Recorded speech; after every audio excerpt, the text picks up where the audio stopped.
Officer on duty. പടം തുടങ്ങി വെറും 5 മിനിറ്റ് കൊണ്ട് തന്നെ എന്താണ് കഥ എന്നുള്ളതിലേക്ക് പെട്ടെന്ന് അങ്ങോട്ട് നമ്മളെ കൊണ്ടുവന്നിട്ട് ഒരു മൂഡ് ക്രിയേറ്റ് ചെയ്ത അവസാനം ഇറങ്ങി വരുമ്പോഴും അതേ മൂഡോട് കൂടി നല്ലൊരു സാറ്റിസ്ഫാക്ഷനോട് കൂടി പുറത്തിറങ്ങി വരാൻ പറ്റുക എന്ന് പറഞ്ഞാൽ വളരെ റെയർ ആയിട്ട് കിട്ടുന്ന ഒരു അനുഭവമാണ് സിനിമ കാണുമ്പോൾ. ഓഫീസർ ഓൺ ഡ്യൂട്ടി അത്തരത്തിൽ ഒരു അനുഭവം സമ്മാനിക്കുന്നുണ്ട്. ധൈര്യമായിട്ട് ടിക്കറ്റ് എടുത്ത് കാണാൻ പറ്റുന്ന ഒരു കിടിലൻ സിനിമയാണ് ഓഫീസർ ഓൺ ഡ്യൂട്ടി. സിനിമ തുടങ്ങി ഞാൻ ഈ പറഞ്ഞ പോലെ ഒരു 5-10 മിനിറ്റ് അത്രയായിട്ടുള്ളൂ ആ ക്യാരക്ടറിനെ, മെയിൻ നടനെ അല്ലെങ്കിൽ കുഞ്ചാക്കോബന്റെ ഗംഭീരമായിട്ടുള്ള ഒരു ക്യാരക്ടറിനെ നമ്മുടെ മുമ്പിലേക്ക് ഇൻട്രോ തന്നു, ഇൻട്രൊഡ്യൂസ് ചെയ്തു.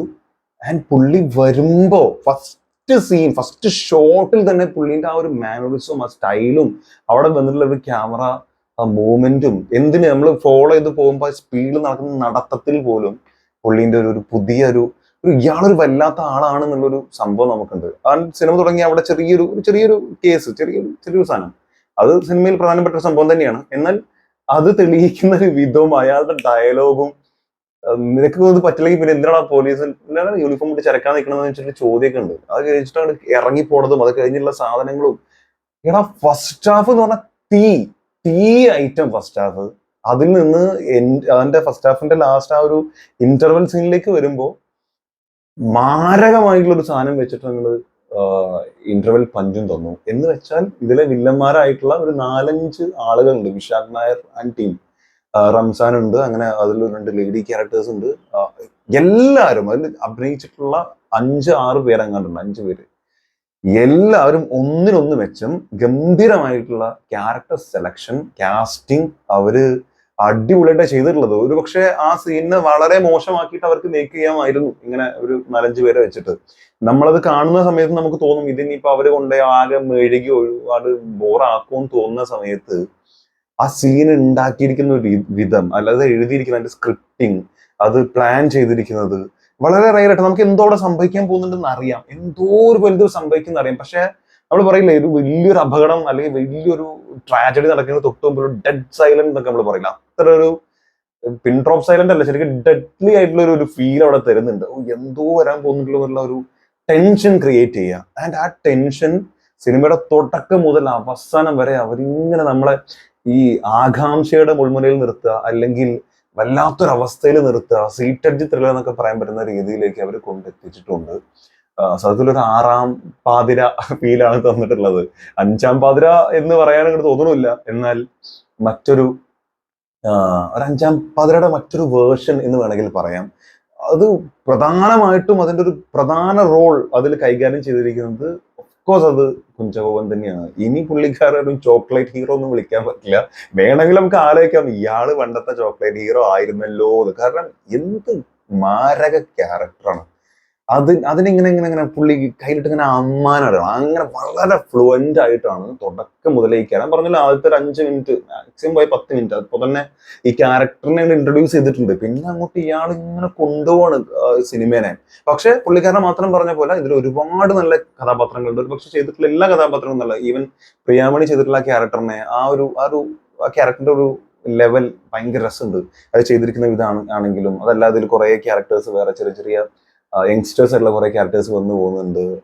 ആക്ട്രസ് അവരൊക്കെ നന്നായിട്ട് ചെയ്തിട്ടുണ്ട്. പിന്നെ എടുത്തു പറയേണ്ടത് ഈ പറഞ്ഞ വില്ലന്മാര്, വിശാഖ് നായർ, അതുപോലെ നമ്മുടെ റംസാനൊക്കെ ഇപ്പോൾ വേറെ ലെവൽ അഭിനയമാണ് അഭിനയിച്ചുകൊണ്ടിരിക്കുന്നത്. അതല്ലാതെ എടുത്തു പറയേണ്ടത് ഇതിലെ ജഗദീഷ് ചേട്ടന്റെ ക്യാരക്ടർ. ഓഫ്കോഴ്സ് ജഗദീഷ് ചേട്ടൻ വേറെ ലെവൽ സംഭവമാണ് ഇപ്പോൾ ചെയ്തുകൊണ്ടിരിക്കുന്നത്. അപ്പോൾ തന്നെ ഇതും ഗംഭീരമായിട്ടുള്ള ഒരു ക്യാരക്ടർ തന്നെയാണ്. വളരെ നന്നായിട്ട് ചെയ്തിട്ടുണ്ട്, വളരെ കൈയടക്കത്തോടു കൂടി അത് ചെയ്തിട്ടുണ്ടെന്ന് പറയേണ്ടി വരും. അങ്ങനെ ഇതിൽ ചെയ്തിട്ടുള്ള എല്ലാവരും, ഇദ്ദേഹത്തിന്റെ കൂടെയുള്ള ക്യാരക്ടേഴ്സ്, അങ്ങനെ മൊത്തത്തിൽ ഒരു ഗംഭീര സിനിമയാണ് ഓഫീസർ ഓൺ ഡ്യൂട്ടി. ഓഫീസർ ഡ്യൂട്ടിക്ക് ഇറങ്ങി കഴിഞ്ഞാൽ പിന്നെ എന്താ സംഭവിക്കുന്നത്, ഇതിന്റെ അവസാനം കണ്ടിട്ടേ പുള്ളി മടങ്ങുള്ളൂ എന്നുള്ള. എന്നാൽ അതിന്റെ ഇടയിൽ വരുന്ന കുറെ സ്ട്രഗിൾസ് ഉണ്ട്, ഒരുപാട് സ്ട്രഗിൾസ് ഉണ്ട്. ആ സ്ട്രഗിളൊക്കെ മറികടക്കുന്നത് എങ്ങനെയാണ്, പുള്ളി എടുത്തു പറയേണ്ട ഒരു സാധനം, പുള്ളിയുടെ പാസ്റ്റിൽ നടന്നിട്ടുള്ള ഒരു വലിയൊരു സംഭവം, അത് ഈ സിനിമയുടെ പ്രധാനപ്പെട്ട ഒരു ഭാഗമാണ്. ആ പാസ്റ്റ് ആലോചിക്കേണ്ടി വരുന്ന ഒരു കാര്യമുണ്ട്, ഒരു കേസ് അന്വേഷണം കാരണം പുള്ളിക്ക് ആ പഴയ കാര്യങ്ങൾ ആലോചിച്ചെടുക്കേണ്ടതായിട്ട് വരുന്ന ഒരു മൊമെന്റ് ഉണ്ട്. ആ സമയത്ത് പുള്ളിക്ക് ഒരു പാനിക് അറ്റാക്ക് തന്നെ വന്നു പോകാൻ തോന്നുന്ന രീതിയിൽ എന്ത് ഗംഭീരമായിട്ടാണ് ആ സീൻ ചെയ്തിരിക്കുന്നത് കുഞ്ചാക്കോ ബോബൻ. പുള്ളി ആകെ വിയർത്ത്, പുള്ളിക്ക് ഇപ്പൊ ആകെ നെഞ്ചുവേനുണ്ടായി പുള്ളി മരിച്ചു തോന്നുന്നു നമുക്ക്. അത്തരത്തിൽ അതും കുറച്ച് നേരമൊന്നുമല്ല, ഒരു ലെങ്തി ആയിട്ടുള്ള ഒരു സീനാണ്. പുള്ളി അവിടെ സംഭവിക്കുന്നു, അത് കാണുമ്പോൾ ഞെട്ടുന്നു, ഞെട്ടിക്കഴിഞ്ഞിട്ട് പുള്ളി ആകെ വേർക്കാണ്, വേർക്കുമ്പോൾ ശ്വാസം എടുക്കാൻ ബുദ്ധിമുട്ടുന്നു. പിന്നെ കുറെ ആളുകൾ അവിടെ ഭയങ്കരമായിട്ടുള്ള ലഹള നടക്കുന്നുണ്ട്, അതിന്റെ ഇടയിൽ കൂടെ പുള്ളി വരുന്നു, അതിന്റെ ഇടയിൽ ഒരുത്തം വേണ്ടി തലക്ക് അടിക്കുന്നുണ്ട്, അവിടെ വരുന്ന സീൻ.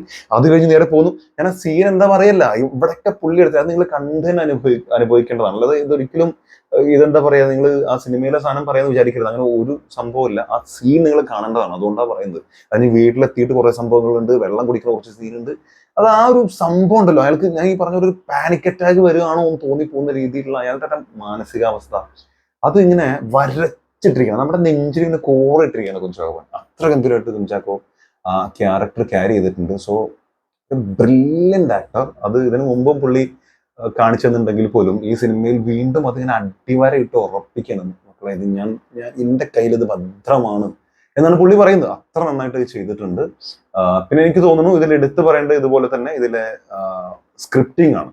സ്ക്രിപ്റ്റിംഗ് എന്ന് പറഞ്ഞാൽ ഓരോ സ്ഥലത്തും എന്ത് പറയണം എന്നതിനെ കുറിച്ച് ഭയങ്കരമായിട്ടുള്ള ധാരണ ഉണ്ട്. ഇതിന്റെ ഇടയിൽ എനിക്ക് തോന്നുന്നു സെക്കൻഡ് ഹാഫ് ഫസ്റ്റ് ഹാഫിനെ വെച്ച് നോക്കുമ്പോൾ സെക്കൻഡ് ഹാഫ് കുറച്ച് സ്പീഡ് കുറവാണ്. ഫസ്റ്റ് ഹാഫ് എന്ന് പറഞ്ഞാൽ ഒറ്റ പോക്ക, എന്താ പറയാ, മെട്രോ അല്ലെങ്കിൽ മറ്റേ എന്തൊരു പേരുണ്ടല്ലോ, രാജറാണി ഒന്നും പറഞ്ഞ പോരാ, അമ്മ കൊച്ചൊന്നും പറഞ്ഞാൽ പോകുന്നത്, വരുന്നു കേസിലേക്ക് പോകുന്നു, ഇങ്ങനെ ഒരൊറ്റ ഫ്ലോയിൽ പോയിട്ടൊരു ഭയങ്കരമായിട്ടുള്ള രസത്തിൽ കൊണ്ടുപോയിട്ട് എന്റെ ഇന്റർവെൽ അങ്ങോട്ട് വെക്കുക ചെയ്തിട്ടുള്ളത്. ആൻഡ് സെക്കൻഡ് ഹാഫിലേക്ക് വരുമ്പോൾ ഒരു പക്ഷേ നമുക്ക് കുറച്ച് സ്പീഡ് പോരാൻ തോന്നാനുള്ള കാരണവും ഫസ്റ്റ് ഹാഫിന്റെ സ്പീഡ് കൊണ്ട് തന്നെയാണ്. അത്രയും സ്പീഡിൽ ഫസ്റ്റ് ഹാഫ് പറഞ്ഞിട്ട് നമ്മൾ സെക്കൻഡ് ഹാഫിലേക്ക് വരുമ്പോൾ ഏതൊരാളാണെങ്കിലും നമുക്ക് ഒരു കുറച്ച് സ്പീഡ് കുറഞ്ഞൊന്ന് ഇടക്കും തിരക്കായിട്ട് ചില സ്ഥലങ്ങളിൽ മാത്രം ഫീൽ ചെയ്യുന്നുണ്ട്. ആൻഡ് ക്ലൈമാക്സിലേക്ക് വരുമ്പോൾ വീണ്ടും ഗംഭീരം എന്ന് തന്നെയാണ് പറയാനുള്ളത്. അതിലും ഒരു കുഞ്ഞിന്റെ കുറച്ച് സീനൊക്കെ ഉണ്ട്. ടെൻഷൻ എന്നൊക്കെ പറഞ്ഞു കഴിഞ്ഞാൽ കാണുന്ന സമയത്ത് നമ്മളിങ്ങനെ ഇങ്ങനെ ഇരിക്കാണ്, എന്താണ് ഇനി സംഭവിക്കുക എന്നുള്ള സാധനം നമുക്കറിയാം.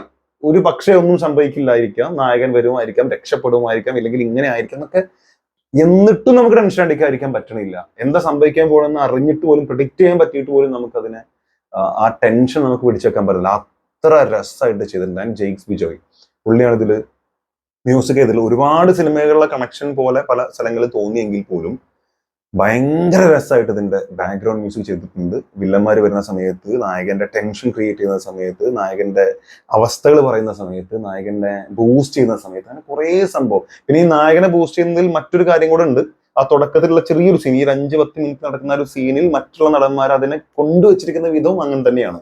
കാരണം CSR അങ്ങനെ ഇങ്ങ് വന്നാൽ എന്ന് പറയുന്ന സാധനം. പിന്നെ ഇതിൽ വലിയൊരു ബ്രില്യൻസ് ആയിട്ട് എനിക്ക് തോന്നിയത്, എനിക്ക് അങ്ങനെ തോന്നി, അതായത് ഇദ്ദേഹത്തിനെ കാണിക്കുന്ന സമയത്ത് ഇദ്ദേഹം എന്ത് ചെയ്തു കഴിഞ്ഞാലും ഇയാളെ കൊണ്ട് അത് കഴിയും, ഹി ക്യാൻ എന്നുള്ളൊരു ഫീല് പ്രേക്ഷകരിലേക്ക് ആദ്യ സീനിൽ തന്നെ കൊണ്ടുവന്നിട്ടുണ്ട്. അതിന്റെ പ്രധാനപ്പെട്ട ഒരു കാരണം എന്ന് പറയുന്നത് ഇദ്ദേഹം CI ആണ്, പക്ഷെ പ്രൊമോട്ട് ചെയ്താണ്. അതായത് DYSP ആയിരുന്ന ഒരാൾ അദ്ദേഹത്തിന്റെ കയ്യിലിരിപ്പ് കാരണം സസ്പെൻസിന് ശേഷം തിരിച്ചു വരുന്ന ഒരു ക്യാരക്ടർ, അങ്ങനെയാണ് പറഞ്ഞിരിക്കുന്നത്. അങ്ങനെ വരുന്നതുകൊണ്ട് തന്നെ DYSP ആയിരുന്നു അദ്ദേഹം, അതിന് ക്വാളിറ്റി ഉണ്ട്, ക്വാളിഫൈഡ് ആണ്. സോ പുള്ളി ഇപ്പൊ CI ആയിരുന്നാലും ഇതൊക്കെ ചെയ്യാൻ പറ്റും. ഒരൊറ്റ നോട്ടിൽ തന്നെ ഇയാൾക്ക് എന്താ സംഗതി എന്ന് മനസ്സിലാവും എന്നുള്ളത് പ്രേക്ഷകന് കൺവേ ആവുന്നുണ്ട്. നമുക്കത് കൺവിൻസ്ഡ് ആയിട്ട് തന്നെ അത് അവര് തോന്നുന്നുണ്ട്, അത്തരത്തിൽ അവരത് മേക്ക് ചെയ്തിട്ടുണ്ട്. അത് വലിയൊരു സംഭവമായിട്ട് ഫീൽ ചെയ്തു. മാത്രമല്ല പിന്നെ ഒരു ക്യാരക്ടർ ആർക്ക് തന്നെ അങ്ങനെയാണ്, ഹി ക്യാൻ, അത് നമുക്ക് എല്ലാ സ്ഥലത്തും ഫീൽ ചെയ്യുന്നുണ്ട്. അതിന്റെ ആക്ഷനിലേക്ക് വരുമ്പോഴും എപ്പോഴും നായകന് ഭയങ്കര ഒരു ആധിപത്യം നൽകിയിട്ടുള്ള രീതിയിലല്ല കൊടുത്തിരിക്കുന്നത്. അത് വില്ലനിസം കാണിക്കുന്ന ആളുകൾക്ക് അതിൻ്റെതായിട്ടുള്ള പവർ കൊടുത്തിട്ടുണ്ട്. അതുകൊണ്ട് തന്നെ നായകൻ കുറച്ചുകൂടി വലുതായി എന്നുള്ളത് എനിക്ക് തോന്നിയിട്ടുണ്ട്. അവരുടെ ഒരു ബാക്ക്ഗ്രൗണ്ട് അല്ലെങ്കിൽ അവരുടെ ഒരു സാഹചര്യം, അവർ ഏത് രീതിയിലാണ് വരുന്നത്, അവരുടെ ഒരു പവർ എന്താണെന്നുള്ളതൊക്കെ അവർ ശരിക്കായിട്ട് കാണിക്കുന്നുണ്ട്. ആൻഡ് ഇതിൽ ലാസ്റ്റ് ആയിട്ട് എനിക്ക് എടുത്തു പറയാൻ തോന്നുന്ന ഒരു കാര്യം, ഞാൻ സിനിമ കണ്ടപ്പോൾ ചിന്തിച്ചു കാര്യം, എനിക്കൊരു ആൺകുട്ടിയാണ്, 6 മാസമായിട്ടുള്ളൂ. പക്ഷെ ഞാൻ വിചാരിച്ചൊരു കാര്യം, എനിക്കൊരു പെൺകുട്ടി ആയിരുന്നെങ്കിൽ എന്തോരം ടെൻഷൻ ഞാൻ അടിക്കണം എന്ന് എനിക്ക് തോന്നിപ്പോയി. അത്തരത്തിൽ എത്ര നമ്മൾ ശ്രദ്ധിക്കണം, ഒരു പെൺകുട്ടിയുള്ള അച്ഛൻ അമ്മമാർ എത്രമാത്രം ടെൻഷൻ അടിക്കുന്നുണ്ടാവും, അവരുടെ മാനസികാവസ്ഥ എൻ്റെ മക്കളെ ഭയങ്കരമാണ്. എസ്പെഷ്യലി പുറത്തേക്ക് ജോലിക്കും അല്ലെങ്കിൽ പുറത്തൊക്കെ പഠിക്കാനൊക്കെ വിടുന്ന പെൺകുട്ടികൾ, നന്നായിട്ട് പഠിച്ച് നല്ല രീതിയിൽ പോയി വരുന്നവരൊക്കെ ഉണ്ട്. എന്നിരുന്നാൽ പോലും അവരുടെ ടെൻഷൻ എത്രമാത്രമാണെന്നുള്ളത് തോന്നിപ്പോയി. ഇത് നിർബന്ധമായിട്ടും നിങ്ങൾ കാണേണ്ട സിനിമയാണ്. ഇത്തരത്തിലുള്ള ഒരുപാട് സംഭവങ്ങൾ നമ്മുടെ ചുറ്റും നടക്കുന്നുണ്ട്. സോ അതിനൊക്കെ നമുക്കൊരു ഐഡിയ ഉണ്ടാവണം. ഇത്തരത്തിലുള്ള ഈ സിനിമ കണ്ടാൽ മതി, എനിക്ക് തോന്നുന്നു. ഒരു പെൺകുട്ടികളുള്ള പാരന്റ് ആണ് നിങ്ങളെങ്കിൽ, അല്ല അനിയത്തിമാരോ അങ്ങനെ എന്തെങ്കിലും രീതിയിൽ നിങ്ങൾക്ക് അത്തരത്തിലൊരു ബന്ധമുള്ള ആളുകൾ, റിലേഷനുള്ള ആളുകളാണെങ്കിൽ നിങ്ങൾക്ക് കുറെയൊക്കെ ഒരു ടെൻഷൻ അങ്ങനെ തന്നെ വരും എന്നാണ് എനിക്ക് തോന്നുന്നത്. So hats of two the team. എല്ലാവരും നന്നായിട്ട് ചെയ്തിട്ടുണ്ട്. വളരെ നല്ല സിനിമ, മികച്ച സിനിമ. കണ്ടിട്ടുള്ളവരുണ്ടെന്നുണ്ടെങ്കിൽ മറക്കാതെ കമന്റ് രേഖപ്പെടുത്താം. Thank you.